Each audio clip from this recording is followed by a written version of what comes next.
Welcome to Module 23 of Interpersonal Communication, Defensiveness.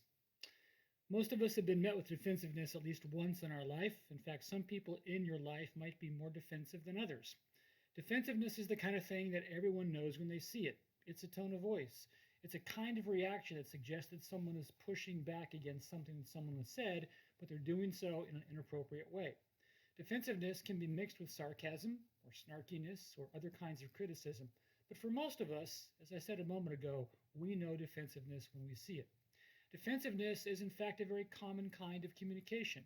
And so in this module, we start by talking about the research on defensiveness as the first of several modules that talk about random portions of interpersonal communication that are different than the contextual kinds of things we've talked about before. And we begin with defensiveness because it is oh so common. Let's start with this. Defensiveness has many different kinds of dimensions to it. Ronald Gordon is a researcher who studied defensiveness for many, many years, and he identifies at least 4 different dimensions of defensiveness. The first of which is physiological. A physiological dimension refers to this idea that there's a natural fight or flight response that many of us experience that leads to defensiveness. Gordon believes that defensiveness has a physiological dimension because sometimes we feel threatened or we feel attacked, and our initial inclination is either to fight back or to run away. And so defensiveness is a communicative manifestation of this desire to fight back. Second, there's also a cognitive dimension to defensiveness. When someone says something that triggers a defensive response in our minds, the cognitive dimension refers to this idea that we feel self-justifying. For example, if someone criticizes us, we might respond with a defensive kind of a comment because we feel like we're justified in responding that way. Because we've been unfairly attacked, we feel it's okay to be defensive in response back to it. So if you criticize me because of the color of my tie on this video, I might get defensive and say, well, would I pick this tie out specially for this occasion? And so if I get defensive, it's because in my mind, I'm justified in responding defensively to your criticism of my tie. In Gordon's research, a third dimension of defensiveness is emotional. Oftentimes, defensiveness is accompanied emotionally by anger or by fear. And so these emotions get in the way of our reasoned response and oftentimes lead to a defensive kind of response. Because I'm so worked up, because I'm so angry that you criticized my tie, I respond defensively. And so in reality, it's the emotion driving the communicative response more so than anything else. And then finally, the fourth dimension that Gordon identifies is the behavioral dimension. It's literally a specific action. It's a specific thing that I say. So for example, many people have a defensiveness script that they follow when it comes to interactions with people. Some people have a whiny tone of voice that they use when they're defensive. That's a behavioral act. Other people will lash out and raise the tone of their voice. That's a relational or specific communicative behavioral act. And so behavioral, emotional, cognitive, and physiological dimensions are all part of what Ronald Gordon finds are the dimensions of defensiveness. And by focusing on one or more of these dimensions, we can better understand this phenomenon. Now, if we had to try and define defensiveness or defensive communication, here's how we might do it. Defensive communication involves a self-perceived flaw that an individual refuses to admit to someone else, a sensitivity to that flaw, and an attack by a person focusing on the flaw. Now that's kind of a wordy, clunky definition, so let me pull out of it a couple of different ideas. There's a self-perceived flaw that someone is attacking. That's really the heart of defensiveness. Defensiveness really revolves around something that someone points out to us that we don't like. So if you point out that the color of my tie is really odd, it's just a bright, shiny blue that's maybe not a good fit for this particular shirt or this particular context, you're pointing out a flaw in me. Now, I happen to like this tie. I happen to like the color of the tie. And so I don't perceive this the same way you do. You perceive it as a flaw. I don't perceive it as a flaw. Or maybe I do secretly perceive it as a flaw, and I'm already a little bit uncertain about this tie. Regardless, a flaw has been pointed out. And I perceive that as a kind of attack. It might be an unjustified attack. It might be an attack that I feel is too strong or given at the wrong time. And so it's flaw, attack, response. Those are oftentimes the 3 components of any definition of defensiveness. So to understand why people are being defensive, one has to ask, what's the flaw? Why do people perceive that as a flaw? Ask yourself, how is this an attack? What about this makes it an attack? And then obviously, what's the response to that attack? And so what's interesting is that although defensiveness is partly a psychological trait, some people are by nature more defensive than others.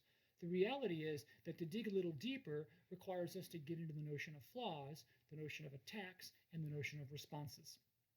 Now, defensiveness as a communicative act is always triggered by something. Or to put it differently, defensiveness is always a response to something else. I have no need to be defensive toward you unless you attack my tie. And so therefore, I have to see defensiveness as a response to something. And so therefore, some researchers have asked the question, what triggers defensiveness? Now, the foremost researcher looking into this question is Jack Gibb, G-I-B-B. Gibb is interested in identifying what threats we perceive and how we respond to them communicatively. So for Gibb, the key to understanding defensiveness is to say, defensiveness is simply a response to threat. So if you criticize my tie, my self-image is threatened. And so therefore, I push back against that with a defensive kind of a response. And so Gibb identifies particular kinds of threats that he believes oftentimes trigger our defensiveness. The first of which is what's called an identity threat. So any kind of a threat that threatens the way we see ourselves and the identity we're trying to communicate to people will be perceived as an identity threat. Now, we know, for example, that teenagers are particularly susceptible to identity threats. It's because during the adolescent years, teenagers are carving out their own identity. They're trying to separate themselves from their family and create an impression in the eyes of other people that's unique. And so therefore, teenagers would be particularly susceptible to anything perceived as an identity threat. So if I am trying to create an identity as a very professional, polished professor, and you criticize my tie, then that is an identity threat.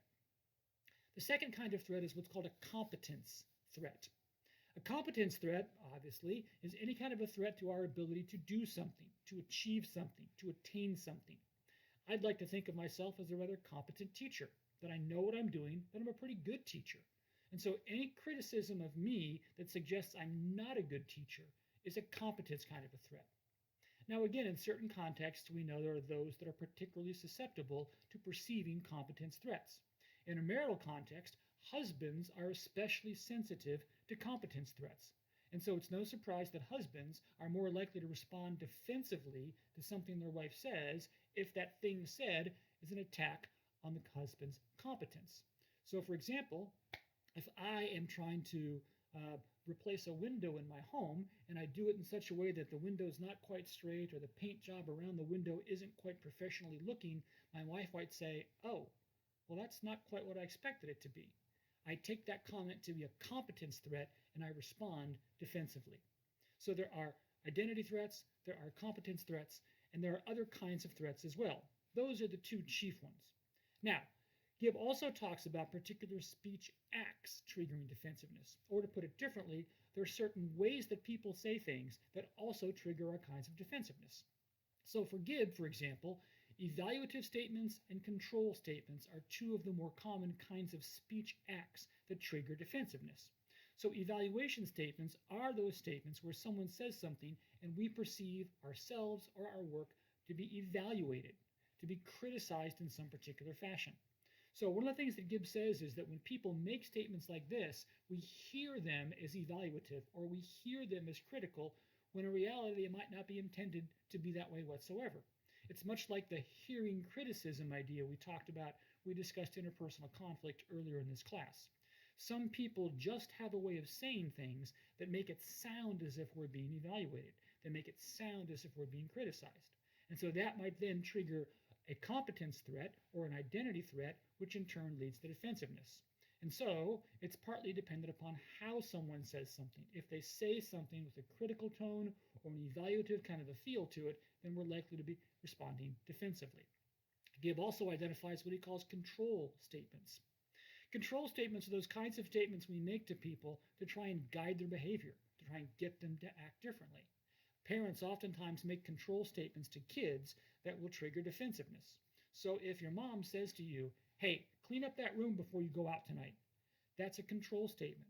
And so you might respond defensively with some kind of a comment that pushes back against that. But that defensive comment is triggered by the control statement that your parent made to you. Now, at that point, it's not really a competence threat. It's not really an identity threat. Instead, it's kind of a threat to your freedom and your rights. And so you push back by being defensive. And so you have evaluation statements, control statements. Third, Gibbs says you have what are called superiority statements. A superiority statement is a tone of voice or a statement made where someone places themselves in a superior, more knowledgeable, better position than the other person. Kind of that one-up position we talked about earlier when we talked about gender communication. So we know, for example, that husbands are more likely than wives to invoke superiority statements, right? It's like the old Geico commercial, right? Where one person says to the other, you can save 15% or more on car insurance. The other person says, everybody knows that. That statement, everybody knows that, is a superiority statement. It implies that everybody else knows that, you don't know that, so everybody else, including me, is superior to you because we know you can save 15% or more on car insurance. And so, since those are superiority statements, you can see how oftentimes in a marital relationship, husbands would be more prone to make superiority statements because superiority statements allow you to place yourself in a one-up position, which we talked about being the most common lens through which males see interpersonal communication. Anytime there's a power differential or a power dynamic involved, you're more likely to have superiority statements triggering defensiveness. So officers in service clubs on a Christian college campus, they might say something to members of the club that are superiority statements. The members of the club don't like that, so they push back against it. And then finally, Gibb talks about what are called certainty statements. Certainty statements are just statements that people make with an air of certainty about them, a tone in their voice that says they're right, they know they're right, and you better not question them, because you'd be foolish to do so, because they are right. So, for example, we know that wives, compared to husbands, are more likely to make certainty statements. And so wives' certainty statements are more likely to trigger a defensive response among husbands. Now, that's not to say husbands can't make certainty statements. They can, and they often do. But comparatively speaking, wives make them more frequently than husbands do. Notice also that a certainty statement also tends to end the conversation. Because if someone says something with such certainty, to question that statement would be foolish. Because in the eyes of the person making the certainty statement, the debate is over. And so if two people are arguing about whether LeBron James or Michael Jordan is the greatest basketball player of all time, someone might say, Michael Jordan won 6 NBA titles. LeBron James didn't win nearly that many, and in fact lost several times in the finals, and Michael Jordan never did. That statement is said with such superiority, but really such certainty, that to question it is framed as being a foolish act. And so therefore the person who's arguing the opposite of that might respond defensively because it is perceived to be a kind of certain statement. And so the discussion would appear to be over in the way that a statement is said. So in the context of a relationship, how does defensiveness work? Well, James Alexander is a researcher that's looked into that, and his focus has been upon what are called reciprocal responses. Alexander finds that oftentimes what happens in a conversation is someone will say something, let's say a certainty statement, and it's responded to with a defensive statement. And so then the next turn is to respond back with another defensive statement. So for example, if you have a husband and wife, and the wife questions whether or not the husband has loaded the dishwasher properly, the husband responds with a defensive statement about how he's not a child and knows how to load a dishwasher. The wife will then respond back with her own defensive statement about how her husband shouldn't get snippy with her because she's not the one who loaded the dishwasher wrong. And so now we have defensive statement met with defensive statement. That is what we saw earlier in the section of the class on conflict, negative reciprocity. Well, James Alexander finds that defensiveness in particular is likely to trigger negative reciprocity. More than that, however, we know that a negative cycle of defensiveness is one of the most destructive dynamics in romantic relationships. And all too often in marital relationships and long-term dating relationships, couples will fall into a pattern of negative reciprocity, but more narrowly, a pattern of negative defensive reciprocity, where one defensive statement is met with another defensive statement. One of the two people involved has to break the cycle, because if they don't break that cycle, the negative reciprocity will continue to build and only make the relationship worse. And so, a common indicator of the distress level of a romantic relationship is the extent to which this relationship finds itself in a negative defensive cycle. Now, ironically, the kind of relationship in which you find yourself significantly affects the extent to which there's likely to be defensiveness. So, for example, we know that defensiveness appears earlier in friendships than it does in romantic relationships. Or to put it differently, in a friendship context, you're more likely to bump into defensiveness earlier than you are in romantic relationships. So if we go back to that research we talked about from Mark Knapp of the integration stages of romantic relationships, you're likely not to see defensiveness in the initiation or the experimentation stage. Now, during the intensification stage, there might be some defensiveness, whereas in friendships, the defensiveness is likely to occur earlier on. Sadly, defensiveness is the kind of thing that you typically don't see manifest in relationships until there's a conflict. That's particularly true of romantic relationships. And so one reason why we tend not to see defensiveness in romantic relationships until you get to the intensification stage is because typically there's not a lot of conflict, if any conflict, until you get to the intensification stage. In fact, the presence of conflict is one indicator you are in the intensification stage.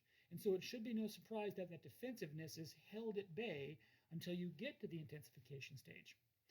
Regardless, we know that from one kind of relationship to the next, defensiveness is different. And then there are family relationships, and it should come as no surprise to anybody that defensiveness is quite common in family relationships, partly because people know each other so well, and partly because people find it so easy in a residential setting, in the give and take of daily life, to respond with something defensive. And so what you have to understand about defensiveness is that defensiveness is a response. And so it's a response to something someone has said. And the net effect of defensiveness is to turn the attention away from what was initially said onto the defensive kind of an act. So if you criticize my tie and I respond defensively, now you and I might experience some stress, not about my tie, but about my response. And so one of the things about defensiveness is that researchers are interested in noting how the defensiveness takes the conversation into a different kind of direction. Now that's important to note because oftentimes that triggers conflict, and you can easily see how the root cause of the conflict doesn't get addressed because we're not talking about my tie anymore, we're not talking about my competence anymore, we're talking about my defensive response to your comment, which isn't really helpful to anything whatsoever. So to understand defensiveness, you do have to understand things like flaws and do have to understand things like responses, but the key to it really is that defensiveness is what I do in response to what someone else does. So, having said that, what's the best way to respond when met with a defensive kind of response?